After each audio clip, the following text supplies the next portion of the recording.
Chers amis cinéphiles, en ce mois de février 2024, je vous propose d'un côté le portrait décalé d'un peintre surréaliste espagnol du XXe siècle et de l'autre le portrait glaçant d'une famille syrienne piégée entre la Biélorussie et la Pologne.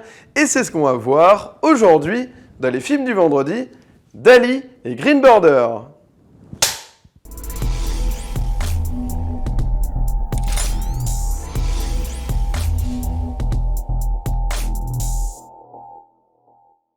Salut à tous et bienvenue dans les films du vendredi. Aujourd'hui, j'ai le plaisir de revenir sur Dali, la nouvelle comédie absurde de Quentin Dupieux, ainsi que Green Border, la nouvelle fresque sociale engagée d'Agnieszka Holland. Et je commence tout de suite avec Dali.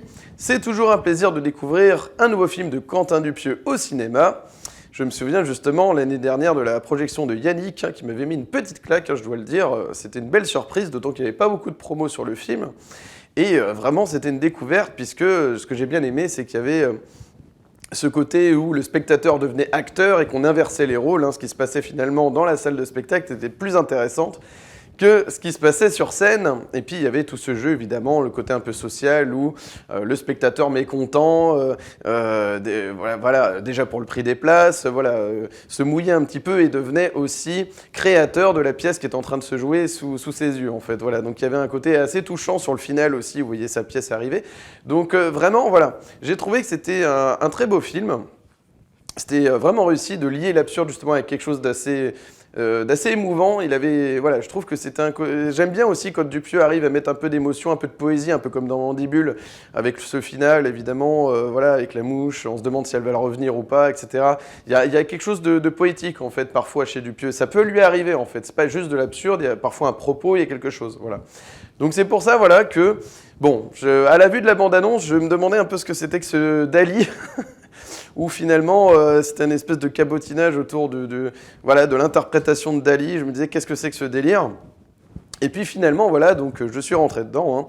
Je vais vous expliquer un petit peu donc mon avis sur ce film, mais d'abord le plot. Alors, il s'agit donc d'une jeune journaliste, donc Judith, interprétée par Anaïs de Moustier, qui est sur un projet de documentaire, en fait. Elle veut réaliser un documentaire sur Salvador Dali. Alors, elle explique qu'elle était anciennement pharmacienne, voilà. D'accord. Et donc, elle essaye de faire donc cette interview. Et elle va convoquer, en fait, Salvador Dali dans un premier temps. Le film débute comme ça, dans un hôtel, comme ça se fait parfois, vous savez, les interviews qui se passent dans des hôtels. Donc, elle l'invite dans une chambre d'hôtel. Et donc, il va y avoir cette rencontre. Et donc, Salvador Dali débarque dans le couloir de l'hôtel et ça prend 3 plombes. Il a juste quelques mètres à faire et ça n'en finit pas. Il y a une conversation interminable alors qu'il est en train de marcher dans le couloir et qu'il n'arrive jamais à destination. Donc vous voyez, c'est déjà absurde dès le départ. Une fois qu'il arrive, l'interview peut commencer, mais Dali, ce qui l'intéresse, c'est qu'il y ait une caméra et à partir de là, ça va mettre en péril le début de l'interview et donc Judith va tout faire pour essayer quand même de poursuivre Dali, de le convaincre de réaliser cette interview. Donc c'est un petit peu ça l'intrigue.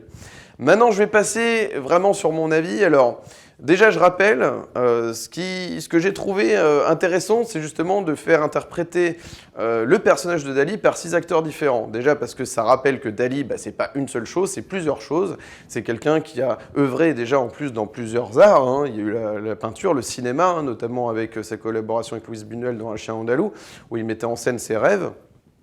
Et il y a eu aussi toujours une curiosité chez Dali dans tout ce qui était surréaliste. C'est pour ça que c'est vraiment le représentant du surréalisme, vraiment toujours très curieux, et puis son personnage aussi, parce que c'est son personnage médiatique, je tiens à préciser.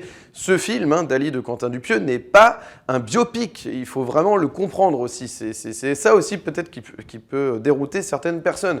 Ce n'est pas un biopic, c'est surtout un film qui essaye de permettre aux spectateurs de rentrer dans l'esprit de Dali, je dirais, par un des procédés cinématographiques qui permettent de créer ce fameux surréalisme, en fait.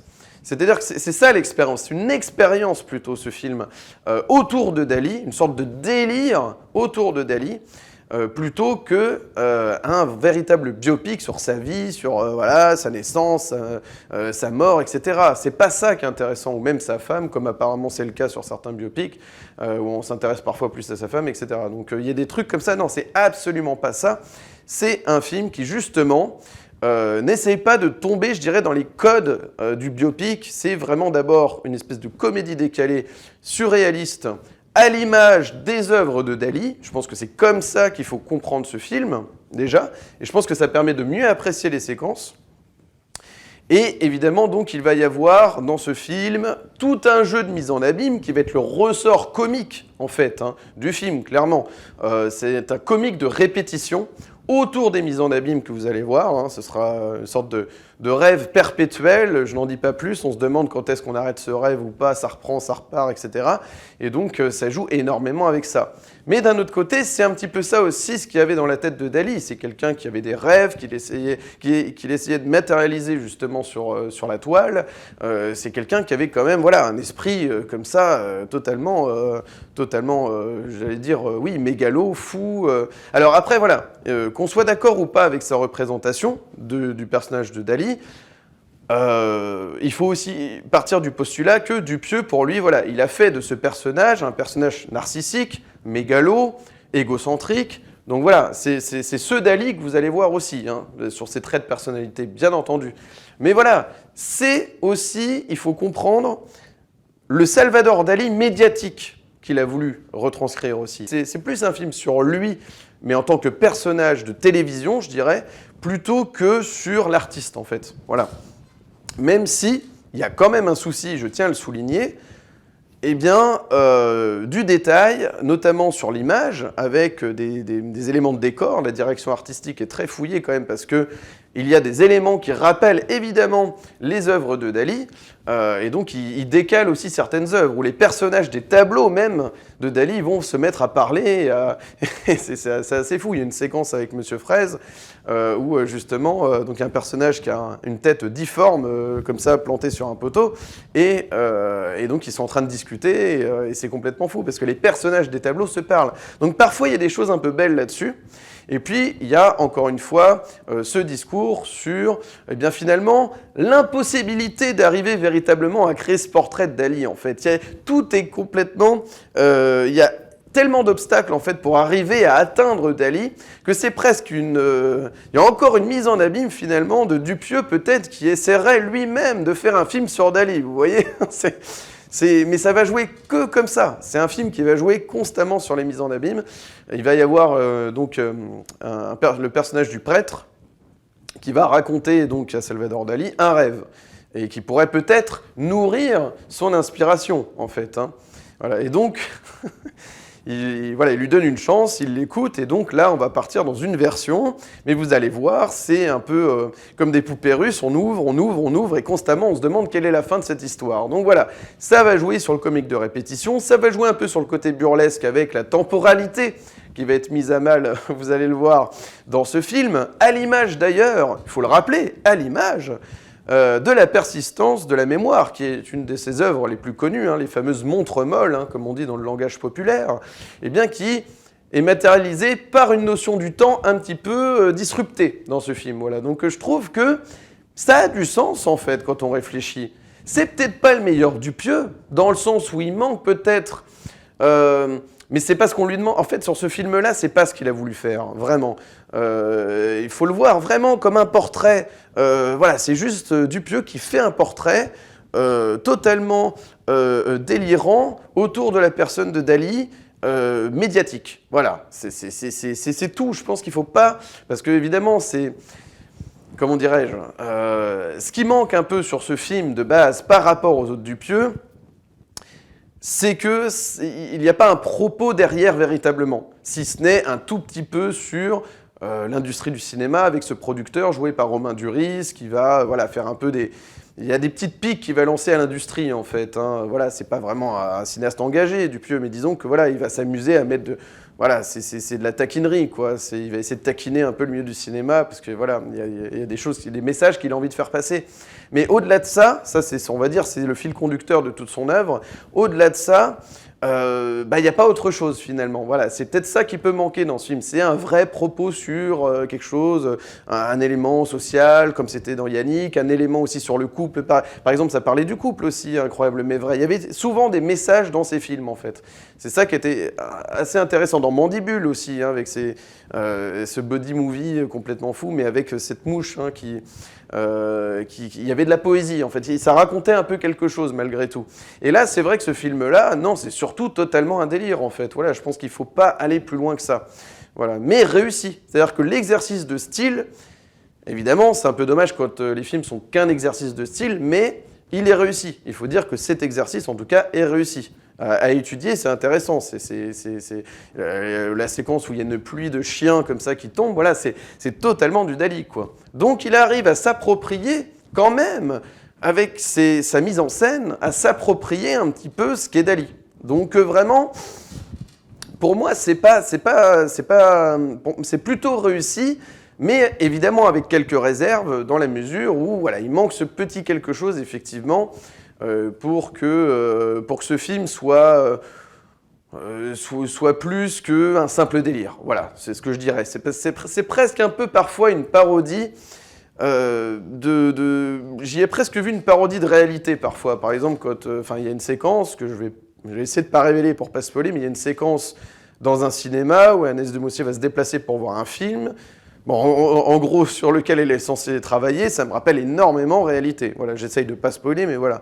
Et c'est vrai que parfois, je me demande s'ils ne s'amusent pas aussi simplement à faire comment dirais-je, des sortes de mises en abîme pour faire des mises en abîme, en fait. Et juste pour que ce soit un ressort comique, plus qu'un véritable, que ça fasse vraiment partie d'un schéma, en fait, scénaristique pour raconter quelque chose, vous voyez ? Le mécanisme est surtout un ressort comique. Voilà. Après, bon, voilà. Après, a-t-il raison dans sa manière un petit peu exagérée, caricaturale de représenter Dali? Est-ce qu'il a raison là-dessus? Je ne sais pas. Mais son délire, voilà, si on part de son postulat, ce film fonctionne. Voilà, ce film fonctionne par rapport au postulat de départ. Donc voilà, c'est peut-être pas son meilleur. Toujours est-il que c'est un film valable. Voilà, je valide quand même sa proposition, parce que je pense que si on lui avait demandé à Dupieux de faire véritablement une œuvre, une commande en fait, si on avait fait une commande pour faire un véritable biopic de Salvador Dali, il aurait peut-être eu plus de contraintes, et donc il n'aurait pas été forcément totalement lui-même. Et là, ce que j'aime bien, c'est qu'il y a une spontanéité, c'est vraiment Dupieux. Vous savez, c'est à l'image parfois de, je ne sais pas si vous connaissez ce genre de vidéos ou d'images, où, voilà, Titanic réalisé par Wes Anderson, ou par Damien Chazelle, ou vous voyez, Reservoir Dogs fait par, je sais pas, Coppola, ouais, et voilà. Et donc, voilà, c'est intéressant de voir aussi les films, comment ils auraient pu être faits par un autre cinéaste, hein, des films cultes. Et bien là, c'est un peu pareil. Je trouve que ce qui est intéressant ici, c'est que ça pourrait être Dali version Dupieux, si on l'avait imaginé, bah oui, ça aurait peut-être été un peu ce truc-là quand même. Donc c'est honnête en fait. Voilà, je pense que on pouvait pas attendre véritablement autre chose quand même comme proposition. Forcément, c'est absurde. Donc effectivement, quand on découvre Quentin Dupieux pour la première fois avec ce film, c'est vrai que ça peut être un peu déroutant. C'est possible.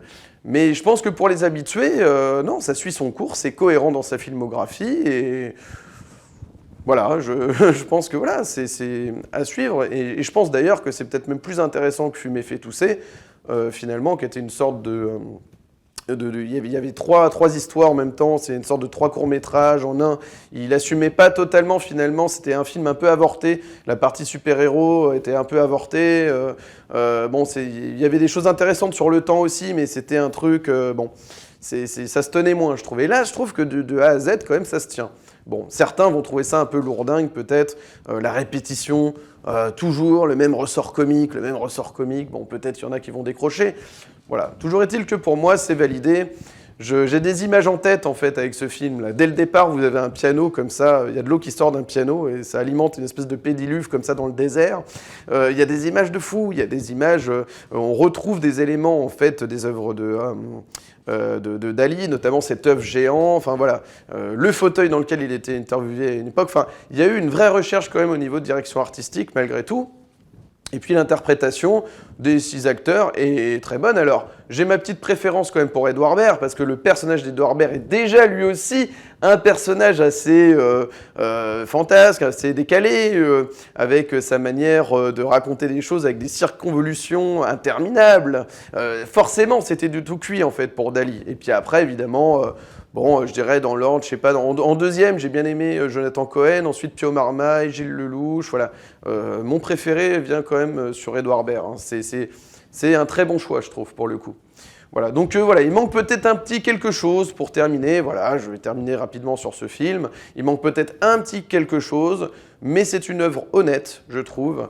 Il n'y a pas d'autres prétentions, je pense qu'il faut se mettre au niveau de la prétention aussi de l'auteur. C'est pas l'idée, c'est pas de marquer l'histoire du cinéma avec une fresque fidèle, hyper fidèle de Dali. Je pense que c'est plutôt, je vous dis, c'est juste rentrer dans son esprit. Donc à partir de là, pour moi, bah, c'est gagné quand même. Voilà. Donc écoutez, je vous le recommande quand même. Faites-vous votre propre opinion, mais voilà, il n'y a rien de scandaleux, voilà, comme parfois on peut le lire. Enfin, c'est vrai que tous les avis sont bons, hein, les avis sont respectables, c'est pas ça que je veux dire, mais disons que voilà, c'est vrai que pour ma part en tout cas, voilà, pour ma part, ça fonctionne plutôt bien. Je passe maintenant au second film du jour, et il s'agit de Green Border d'Agnieszka Holland, que j'ai découvert avec son précédent film L'ombre de Staline, qui était sorti en 2020 dans les salles françaises, et qui mettait en lumière un crime stalinien atroce, celui de la grande famine en Ukraine, qu'on appelle également l'Holodomor, et qui était un petit peu fait à la sauce espionnage dans la mise en scène et qui permettait vraiment d'être en totale immersion dans le sujet. Et c'est vrai que l'immersion, pour moi, c'est un petit peu le meilleur terme, je dirais, pour décrire le cinéma d'Agnieszka Holland, puisque vraiment, elle se mouille vraiment pour mettre en lumière des sujets tendus, tragiques, libérer la parole autour de crimes, aussi reconnaître certains crimes et génocides. Donc elle a vraiment un rôle voilà, très très fort comme ça, engagé pour dénoncer certaines choses. Donc vraiment, voilà, elle prend aussi beaucoup de risques sur sa propre personne dans la vie, un peu comme Jafar Panahi, qui se mouille aussi donc, en Iran et qui prend énormément de risques pour libérer la parole autour de certains sujets. Voilà. Donc vraiment, c'était très intéressant. Moi, L'ombre de Staline, voilà, j'avais trouvé ça intéressant justement sur son traitement de l'Holodomor. Et donc, écoutez, eh bien, à la vue de son nouveau film et de cette affiche, avec voilà, on voit cet enfant avec ses barbelés et ce garde-frontière à côté, j'ai trouvé cette photo incroyable, c'est-à-dire digne des grands photographes en fait, avec ce noir et blanc, ce truc très travaillé, ce truc tragique, où on voit cet enfant, voilà, prisonnier des barbelés comme ça. Je trouvais qu'il y avait une image très très forte, comme certaines images, vous savez. Il y a des photos comme ça qui vous marquent, comme cette femme afghane, vous savez, du National Geographic, cette photo qu'on a vue 1000 fois. Il y a des choses comme ça qui restent en tête, en fait.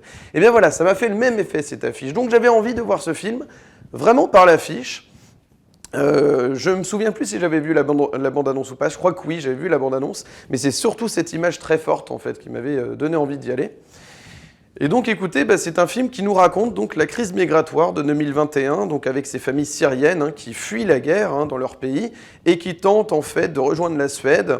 Et donc ils passent par la Biélorussie pour ensuite rejoindre la Pologne et tenter d'arriver en Suède. Sauf qu'évidemment, les choses ne se passent pas comme prévu.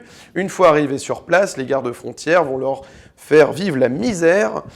C'est vraiment, ça va être de la survie atroce avec vraiment un comportement terrible de la part des gardes-frontières, inhumain, disons-le ainsi, vraiment, disons les choses. Donc voilà, ils vont être, voilà, à chaque fois, voilà, la Biélorussie va renvoyer donc les migrants du côté, donc en Pologne, les Polonais vont renvoyer les migrants en Biélorussie, donc ça va être un effet de ping-pong comme ça, incessant et absolument atroce et abominable donc pour ces familles comme ça qui fuient en fait la guerre, la misère et tout. Donc c'est vraiment c'est terrible, vraiment. Et alors, tout est filmé en noir et blanc. Ce film est tout de noir et blanc vêtu. Et qui renforce en fait ce côté dramatique, noirceur du sujet, et qui renforce aussi le côté terrible vraiment de ces familles comme ça, prises pour cible par ces gardes-frontières. Mais ce qui est intéressant, c'est que ce film n'est jamais manichéen. C'est-à-dire qu'il va montrer le point de vue de voilà, de tous les acteurs, si j'allais dire, voilà, de cette crise migratoire, en fait, voilà. Et puis, évidemment, avec tout ce qu'il y a au niveau politique, au niveau, voilà, de montrer qu'en fait, il y a un piège. Tout le monde est finalement dans une espèce de... Tout le monde a un rôle à jouer là-dedans. Il y a d'un côté donc la famille qui essaye de survivre, les gardes frontières qui ont des ordres abominables et qui sont chargés d'exécuter. Et donc on va voir l'exemple d'un garde frontière comment dire, qui va montrer de l'humanité, mais qui est piégé parce qu'il y a une hiérarchie et que voilà, il veut pas risquer sa peau non plus. Donc chacun en fait exécute les choses qui lui sont dictées. Il y a une hiérarchie, c'est absolument terrible. Et de l'autre côté, nous avons les activistes, donc qui vont se charger de toute la partie humanitaire pour aider, pour faire tout ce que ne fait pas le gouvernement, pour aider ces personnes. Voilà. Donc c'est assez fort. Le film est chapitré, justement. Il y a 5 chapitres, si je ne m'abuse. Donc on a la famille, les gardes frontières, les activistes, le personnage de Julia, donc qui va être une des personnes, donc c'est une femme polonaise en fait qui va se rejoindre une organisation humanitaire pour aider justement et s'engager, etc. C'est quelqu'un de plutôt aisé et qui veut se rendre utile, vous voyez, et qui risque aussi sa peau, etc.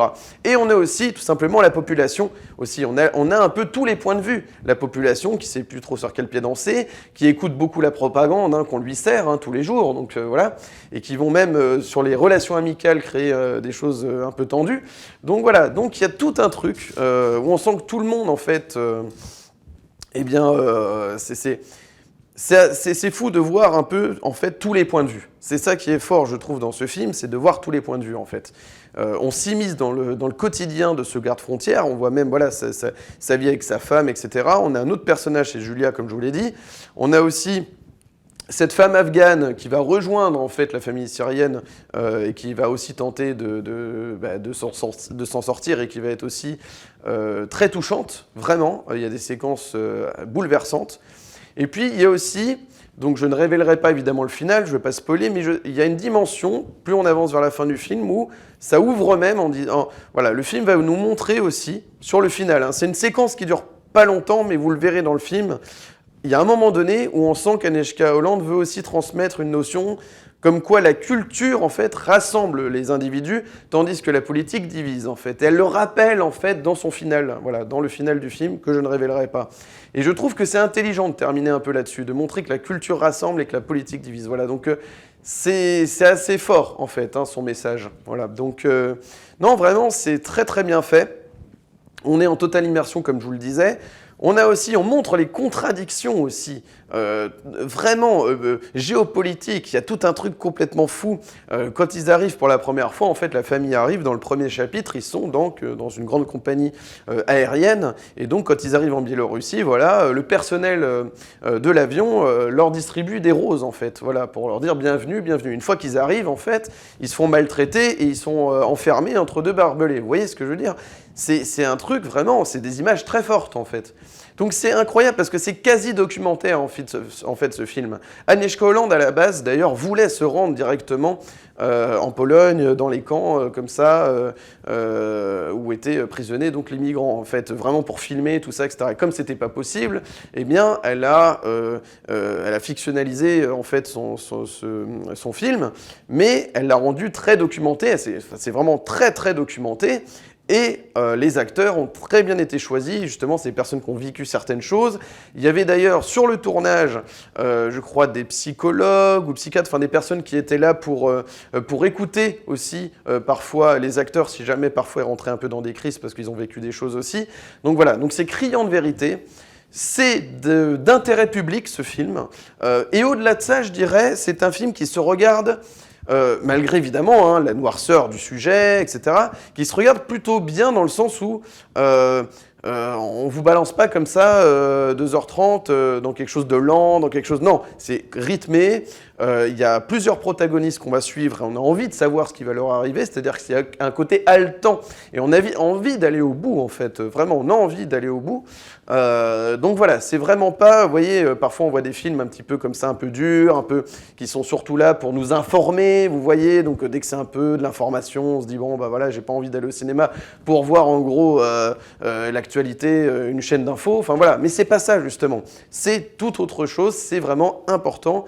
Et je vous dis vraiment, voilà, on est en immersion. On est en immersion et on comprend aussi, on comprend les individus qui sont filmés. Parce que le problème, c'est ça, c'est que toujours, voilà, quand on reste un peu dans une version de l'information telle qu'elle nous l'est envoyée, comme ça, diffusée à la télévision, voilà, c'est toujours prémâché, c'est toujours orienté, etc. Et là, ce qui est intéressant, c'est voilà, d'avoir vraiment, malgré la mise en scène, bien entendu, mais on comprend quel est le quotidien de ces familles, en fait. On le sent, on le vit, on vibre avec eux, on pleure avec eux, on rit avec eux, on a les mêmes émotions, et ça, c'est très fort. Je trouve que c'est très fort, voilà. Et jusqu'à l'accueil, hein, vraiment, de ces migrants, vous verrez, il y a aussi la question de l'accueil, et ça va plus loin aussi, ça ouvre avec ce qui s'est passé aussi en Ukraine après à la fin. Voilà, et donc le film est très complet dans son sujet. Je trouve qu'il aborde vraiment mais tous les aspects de cette histoire et qu'on montre qu'il y a comme des sortes de réminiscences aussi de passé, d'un passé aussi criminel, hein, des génocides, etc. On sent parfois des relents dans la manière de se comporter avec ces migrants qui sont déplacés, qui sont presque qui sont odieux, en fait, inhumains. La séquence où on voit, c'est à un moment donné, la femme afghane demande juste en fait un peu d'eau, et le garde-frontière a une bouteille d'eau, il lui fait payer une somme exorbitante, et en plus de ça, il lui donne même pas, il la verse comme ça, donc c'est pas possible, quoi. C'est un truc complètement, c'est abominable. Et quand on voit aussi les familles qui essaient de se nourrir comme ça, et qui essayent aussi de boire comme ça, dans ce voyage de survie abominable, les enfants aussi, les enfants qui sont là comme ça, à essayer de presser en fait des branches d'arbres pour récupérer l'eau de pluie, pour pouvoir boire. Vous voyez, c'est des images très fortes, voilà. Donc je trouve qu'Agnieszka Holland, voilà, c'est incroyable les images qu'il a réussi à capter pour nous rendre compte comme ça de cette crise migratoire abominable, voilà. Donc vraiment, c'est très fort, c'est très fort. Vous allez être ému, vous allez comprendre aussi, c'est-à-dire qu'on sent l'engrenage, on sent l'étau dans lequel on est et les solutions et qui pourraient émerger, mais les choses sont plus compliquées, qu'on sent en fait le piège géopolitique qu'il y a là-dedans, quoi, avec tous ces acteurs qui essayent de jouer leur rôle là-dedans, quoi. C'est vraiment... oui, c'est du grand art, c'est du grand art. Agnieszka Holland, voilà, je crois même que j'ai encore trouvé ça encore plus bluffant que L'ombre de Staline. Alors, j'ai pas vu toute son œuvre, hein, bien entendu, mais j'ai trouvé ça encore plus fort, voilà, vraiment. D'ailleurs, je crois que certaines critiques, alors c'est des... Je crois que oui, c'est ça, c'est des critiques polonais, je crois, qui ont vraiment considéré, il y en a beaucoup qui considèrent ce film comme le meilleur d'Agnieszka Holland. Voilà, bon, enfin, voilà. Après, évidemment, les critiques qui ne sont pas piégés, vous voyez, par les politiques, qui ont le droit de s'exprimer, etc. C'est toujours pareil. Voilà. Mais apparemment, voilà, c'est de ceux qui connaissent bien vraiment son cinéma. Moi, c'est vrai que j'ai été bluffé sur ce film. Ce serait peut-être son meilleur, voilà, peut-être le plus abouti, etc. Donc, vraiment, la prise de risque qu'elle a pris, moi, me bluffe. Voilà. Je trouve que cette femme, quand même, à 75 ans, eh bien, se mouille pour parler de certains sujets. Moi, elle m'épate. Voilà, cette femme m'épate, cette cinéaste m'épate. Donc voilà, c'est du grand cinéma. Du grand cinéma, oui, comment dirais-je, je voudrais dire documentaire, mais ce n'est pas possible, bien entendu. Mais en tout cas, d'intérêt public, voilà. Qui informe et qui est d'intérêt public. Et en plus, qui est bien réalisé, c'est-à-dire qu'au niveau de la mise en scène, même si vous avez parfois des moments, évidemment, c'est le côté immersif, hein, la caméra, des moments caméra-épaule, etc., c'est quand même stable, c'est assez bien géré, quoi. Et alors, le noir et blanc, parfois, il y a une autre image aussi où on voit des lasers comme ça, de partout, comme ça, en noir et blanc, avec les barbelés qui traversent les barbelés, tout ça. Il y a des images incroyables pour pister, évidemment, les migrants, les chasser, etc. Et on voit un peu comme ça des effets de laser et tout. Il y a des images vraiment qui me bluffent, quoi. On est dans la photographie. Le cinéma, comme je disais tout à l'heure, c'est un langage, mais c'est aussi de la photo, quoi. Quand on veut rendre des images fortes, c'est aussi de la mise en scène par des images fortes, photographiques en fait. Et c'est vraiment... D'ailleurs, le noir et blanc rajoute ce côté photographique, fort, quasi argentique, vous voyez, authentique dans sa manière de raconter les choses. Donc voilà, je suis bluffé. Et ce sera tout donc pour ma critique de Green Border, mais vraiment, voilà, allez-y, ne loupez pas donc ce film en salle, qui est vraiment d'une grande importance, voilà, dans le paysage cinématographique actuel. Si vous avez aimé cette vidéo, n'hésitez pas à mettre un petit like, de vous abonner, d'activer la cloche pour ne manquer aucune de mes nouvelles vidéos et de me suivre sur Instagram, Steph_LFDV. N'hésitez pas à m'ajouter sur Instagram afin d'être tenu informé des prochaines vidéos sur la chaîne ou tout simplement pour accéder à mon contenu. Vous êtes de plus en plus nombreux à suivre les films du vendredi et je vous en remercie vivement. Voilà, je vois un petit peu les résultats de ces derniers jours, ça me fait vraiment plaisir, vous êtes de plus en plus à me suivre. Pour ceux qui viennent d'arriver, n'hésitez pas à mettre un petit clic sur s'abonner, ça suffit pour soutenir la chaîne et garantir au maximum les prochaines vidéos. Donc vraiment, voilà, c'est juste un petit clic et je vous en remercie d'avance. Et j'en profite aussi pour vous remercier, vous avez été nombreux en fait à voir ma vidéo sur la zone d'intérêt et c'est vrai que je suis très content de ce résultat. C'est un film que j'attendais depuis 10 ans. Jonathan Glazer est un cinéaste vraiment que j'apprécie particulièrement, qui me tient à cœur. Et en même temps, eh bien, j'étais assez étonné parce que c'est vrai que c'est une critique 100% spoiler. Voilà. Donc vous êtes revenus, ça veut dire que vous êtes revenus quand même pour voir mon avis. Voilà, j'ai essayé de faire une analyse détaillée justement avec vous. L'idée c'était de détailler un peu parce que voilà, c'est un cinéaste qui m'est cher et que je trouve que vraiment son langage cinématographique est très fort.